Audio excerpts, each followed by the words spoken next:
My name is Valérie Fernandez. I'm a senior advisor at Beneva in the Workplace Health Department in Group Insurance. On a day-to-day basis, I help organizations put in place support measures and strategies to better support the health of their own employees. I'm Maude Villeneuve. I coordinate the Relief Research Chair on mental health, self-management, and work. I am just incredibly passionate about making better working lives for everyone, including myself. You have questions? What action should I do to keep a good mental health? How can I take care of my employees' mental health? Should I open up about my personal worries at work?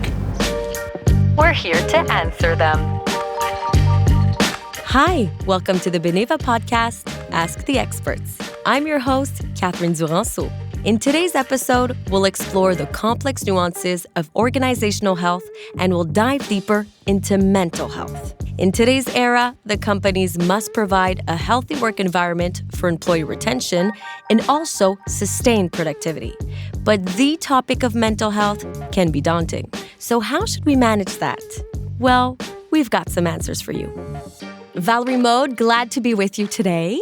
Now let's start with the basics. Tell us why organizational health, with an important focus on mental well-being, has become now one of the most important aspects of an organization. Mental health and psychological well-being has been on top of mind for all organizations even before that period of the pandemic that we've been going through since 2020.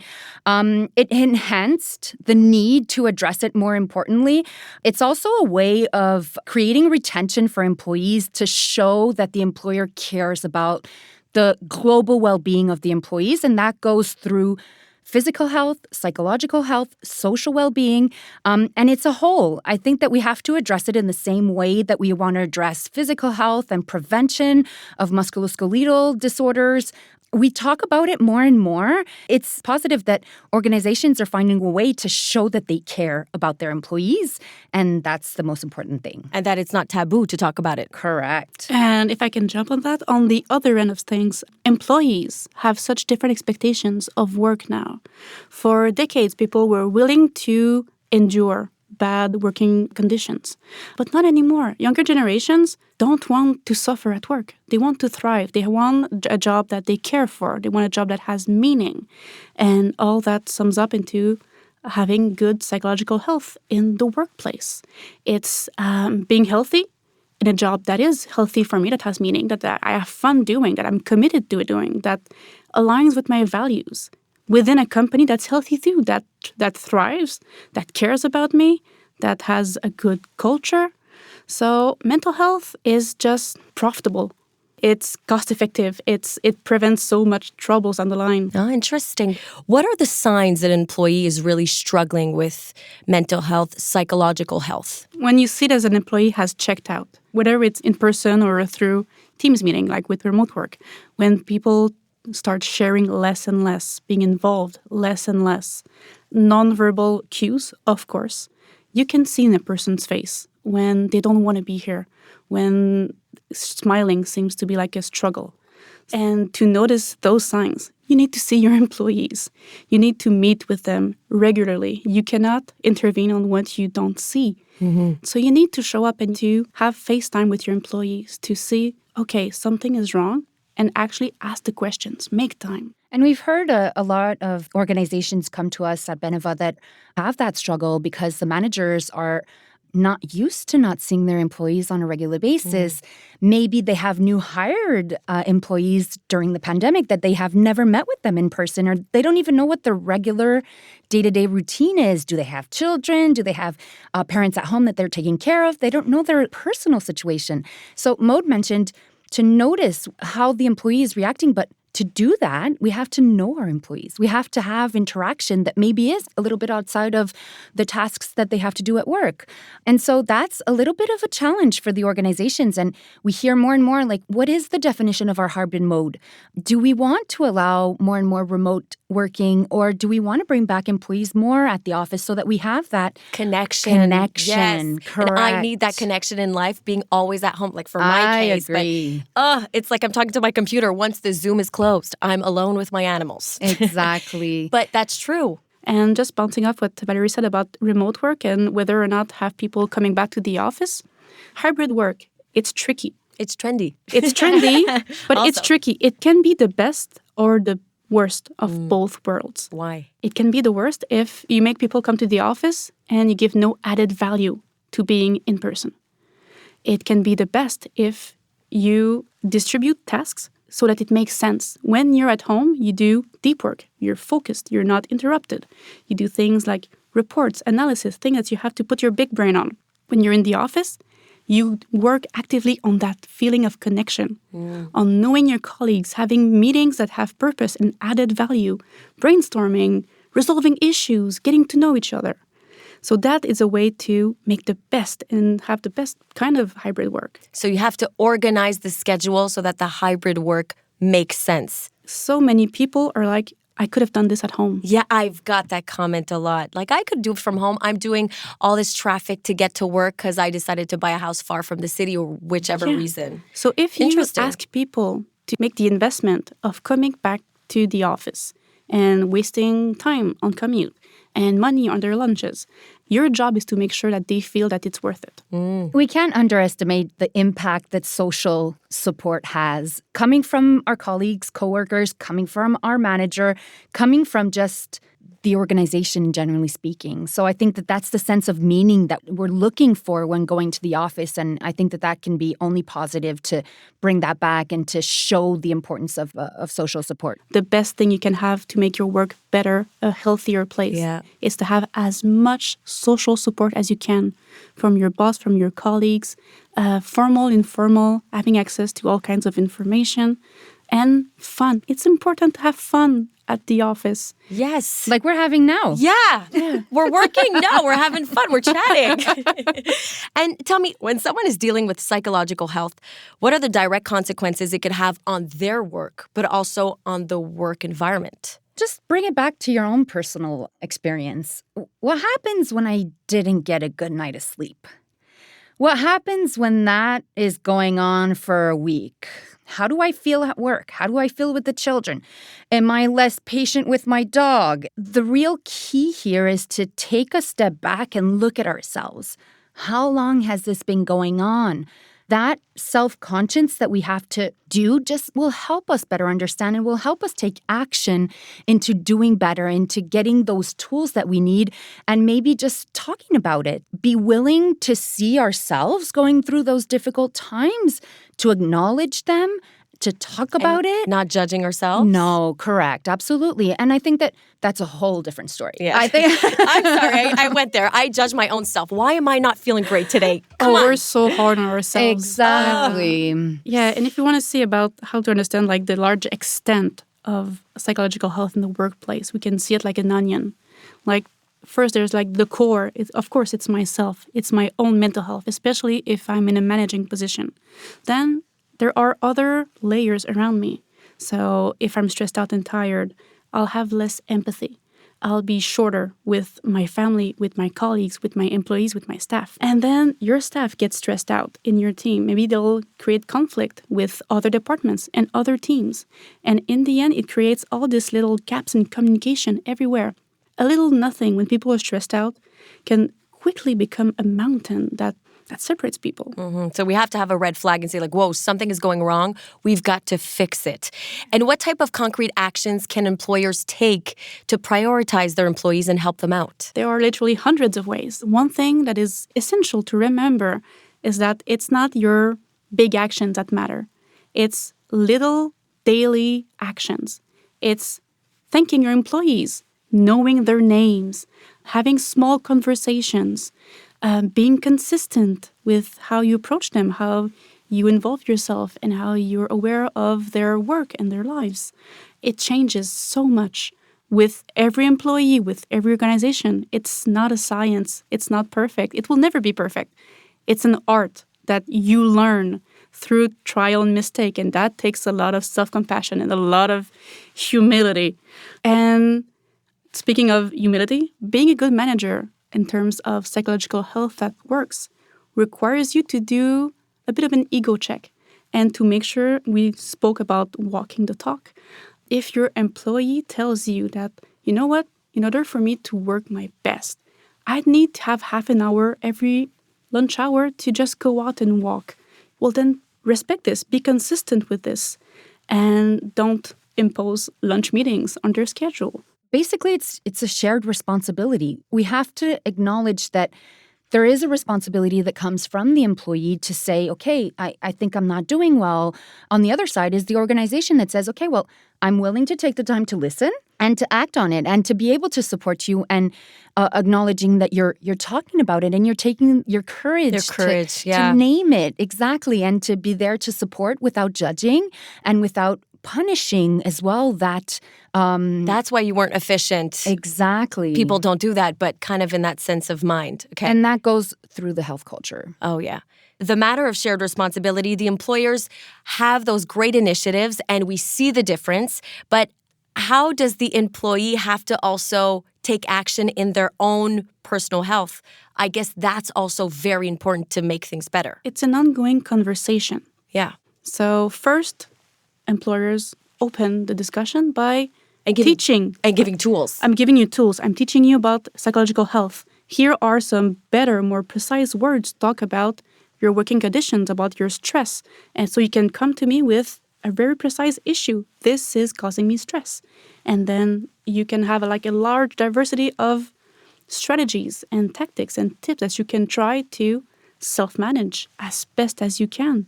And of course, talking to your manager is part of self-management. We're talking about psychological health. What happens if you strain your ankle? It's a physical pain. You're right. Yeah. It's a physical limitation. Are you still going to go walk your dog? Are you still going to feel like you can go up and down the stairs in your house? You're going to feel that pain and you're going to act on it rather than when we're limited by our psychological health. It takes more time to admit them. It takes more time to see the limitations or to want to act on them. It's more difficult. We have to relate that psychological issues to physical issues. How would we treat it if it was a physical issue? And I think that in the workplace, that's where we want to bring it down to. We want to be able to talk about my psychological difficulties as much as I'm talking about, oh my God, my back this week is killing me. I can't stay on this chair. Why not? The difference is shame, though, because I will never shame someone for spraining their ankle. No, you're I will not say that, you know what, you should have walked better.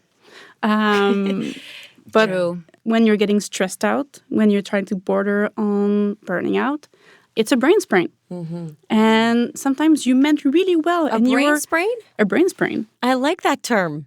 And Really? sometimes people are just really passionate and really committed to their jobs and they love their work, especially people in healthcare, where we see the highest levels of burnout. It's not because they don't love what they do, because they work They're badly, absorbed by it. or because they're badly organized. It's because sometimes too much is too much. And taking time off or asking for accommodations while you're having a brain sprain, which is the equivalent of asking for crutches if you had sprained You're your right. ankle. But what people do is oh, you know what? I'm going to tape my brain. I'm going to go on those crutches. And people get really, really injured because they do backflips on their injured, on their brain sprain. They try to stand up, but try to stand up a little bit and- tough. Yeah. And if I'm not wrong, there are some group coverages that offer employee and management assistant programs that give access to a range of psychological services. Am I right? Yes, EAP programs and manager assistance programs have evolved throughout the years to the better of us all. It has evolved to giving financial support, legal support, as well as psychological support. And we can even call for our dependents, not necessarily us as an individual, but if my children have difficulty, if I have difficulty finding a place for my elderly mother, those are all services that an employee assistance program can offer. Because it could take a lot of effort, a lot of energy. Exactly. But you need to know about them. A lot of the times, companies only talk about their EAPs through onboarding when people are already really overwhelmed because they're starting a new job and trying to master all kinds of new things. And you remember one thing out of 10. Yeah, you're not stressed out yet. So Yes. more often than not, you forget about your EAP. And most EAPs are actually pretty amazing. You have access to a lot of services. So you need to refresh people's mind quite often. So it's actually the managing team that should Yeah. maybe every 3-4 months. 3-4 months. And remember, you don't have to refresh everything. A lot of people ask, how can I make my organization evolve? Like, I want us to be more open. I want the culture to change. What can we do? It starts with you. Actions speak louder than words. Your example is the most powerful practice that you can use to change, make your culture evolve. Sharing your own struggles. Everyone has had a stressed out episode. Like, we've all had times where we were overwhelmed.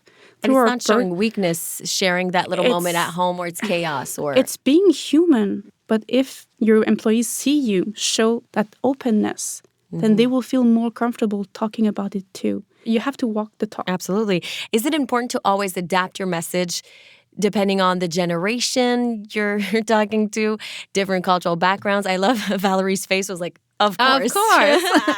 And that's funny because we had a client where they had different work shifts and they had many immigrant workers that came on different seasonal working that they had within the organization. And when we talked about psychological health, we had to adapt our message. First, it's because they couldn't even understand why we're talking about it. Their first language is not French. Oh, okay. First of all. And then second, within their culture, they're not used to talking about how they're doing. They're there for work. They have a shift to complete. That's not even a part of their conversation that they have at work. So if you're asking me if we have to adapt, of course. Like even just generations, culture, language. So for sure that we're reaching out to an individual, we want to be able to feel that we're reaching out in their own language and in their own sense of what they need and understanding. You could connect because you know what they need. I like that. Because you can have like the most beautifully crafted message, the most complete policy. And it doesn't matter if the message that you're saying cannot be understood on the other end. And that goes for language. It goes for just different kind of industries and cultures. I've worked recently with a forest organization in forestry, and they are very forward in their mental health programs. But I was like, how do you start this conversation? They have to drive for hours to get to their different sites. Oh, wow. So they have truck conversations. Well, you're not looking at each other in the eyes, so it's less threatening. And you're driving, you're there anyway, and you're literally stuck in the car. So how's it going? What's new? Like, is there something going on? And then people are more relaxed because, they're driving, there's music. It's less threatening than if you're in the office with your boss with a light in your face and like, how's it going? The conference room call. Like, there's nothing like, people are well-meaning, like, and my employee's not doing well, so I'll ask them for a meeting, but not tell them why. Like, an employee that's stressed or anxious or depressed, I'm going to get fired. That's it. So to engage the conversation, you have to really understand their way of communicating. Of course, and their perspective. And ideally, as best as you can, to try to understand their frame of mind. Like someone that's already stressed, adapt and reassure, like, hey, I want to meet you just to check in about your current workload, just so people feel relaxed and not on the defensive. Absolutely, and feel comfortable. We were talking a little bit about shared responsibility and the aspects of self-management. Can you share some tips of self-management to help someone that wants to help themselves? There are so many ways to take care of yourself. Of course, there's not the basic, because they're so hard, to work out more, to walk more, to move your body, to eat better, to sleep better. Those are the big three basic things. Move, sleep, eat better. But it can be, like we talked about social support. Social support is a self-management strategy. Taking time with friends, with family, volunteering, taking care of your dog. My dog is a great Mine too. Psychological health strategy. It's just pure love. In the workplace, it's going to reflect. It's going to reflect, but you can self-manage your mental health in the workplace. You can organize your schedule. Like, I like to batch all my meetings in a chunk, and then I have time to focus. But some people need to have recovery breaks or spread them out during the day. So how you take control of your schedule, of your time, how you respect your own boundaries, saying no. Just because it's self-management doesn't mean you have to do it on your own. If you want to walk, you can... It sounds self-management, but no. You can use your friends, your partner, again, social support, volunteering, your colleagues, your boss, your organization. Make it social. Make yourself accountable by being visible.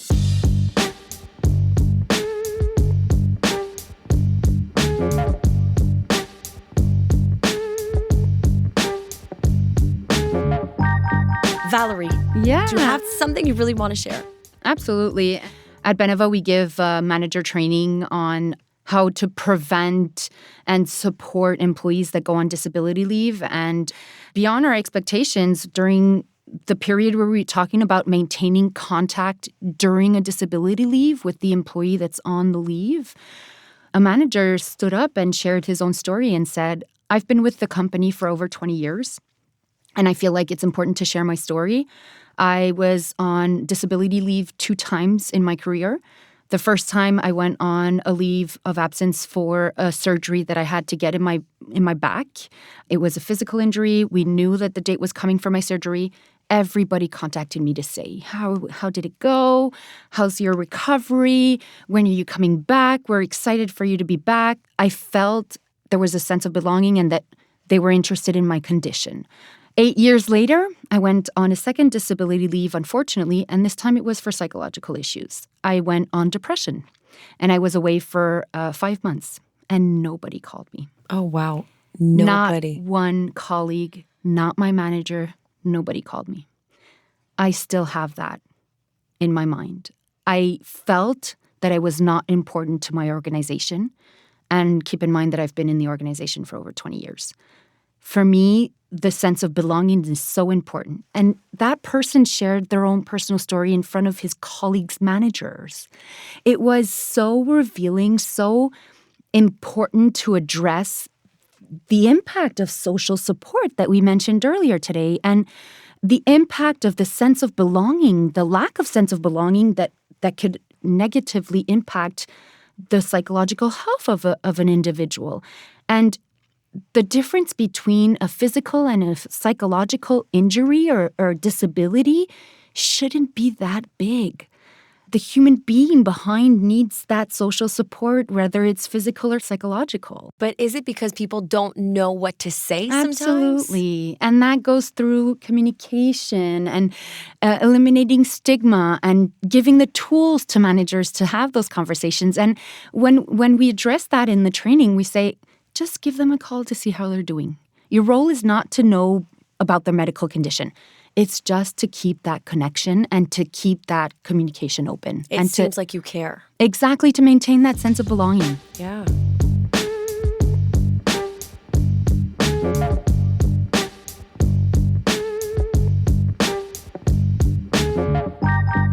Valerie, this conversation enlightened me a lot about prioritizing organizational health. Can you sum up what we should remember the most? To know your people, to know your organization, and to adapt your health culture. That's something that evolves throughout time, that you may want to change throughout time, and that's fine. We talk about retention of employees. We talk about wanting to be there to support them throughout their difficult challenges of life. So I think that through the health culture, that will resonate. And I feel that all measures can work. You have to define what they are for you and your organization. If it's an EAP program, if it's a different kind of spending account, a health spending account, doesn't matter what they are, just to have a strategy, a global strategy that's well known within the organization, and communicate that through your different levels of employees and make that live within your organization. Valerie and Maude, thank you for providing us with so many tools to cultivate mental health through shared responsibility. Thank you all for listening. If you have any questions, please don't hesitate and contact us at podcasts@beneva.ca. If you would like to have more information about this topic and discover other episodes, we invite you to go on Beneva's website in the podcast section. Stay tuned for another conversation that will guide you for future insurance and business needs. Until next time.